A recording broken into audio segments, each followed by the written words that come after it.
silicone iris prosthetic lens implant placed in Dubai, outside of the United States, who presented with this brightly colored silicone prosthetic iris implant. You can see that the pupil is mal-shaped and not centered in the eye underneath the prosthetic iris implant.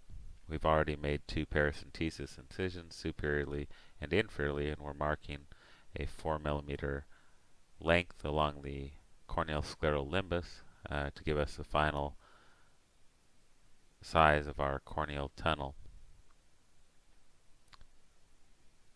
We are going to enter the cornea at the limbus with a 2.8 millimeter blade,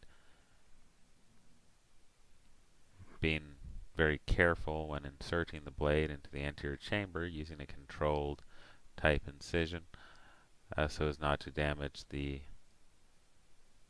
lens. This patient is phakic.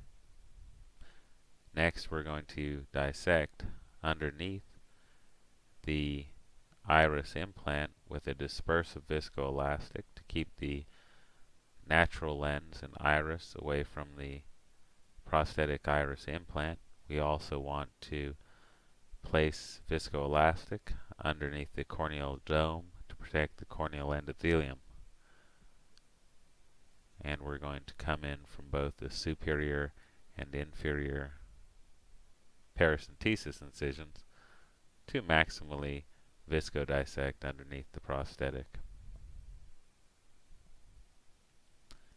I've edited this video and not shown all the viscodissection to make the length appropriate for teaching purposes.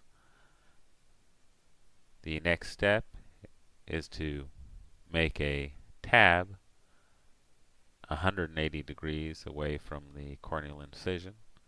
That's the technique that's been described by others to remove these silicone iris prosthetic implants, and we use a pair of micro scissors here to cut the tab. This gives us a platform to pull the iris implant out of the clear cornea wound. We're going to use a pair of micro grabbers to grab that tab, and this should allow the iris implant to fold over on itself, and we can remove this iris implant through the 4 millimeter enlarged clear cornea incision.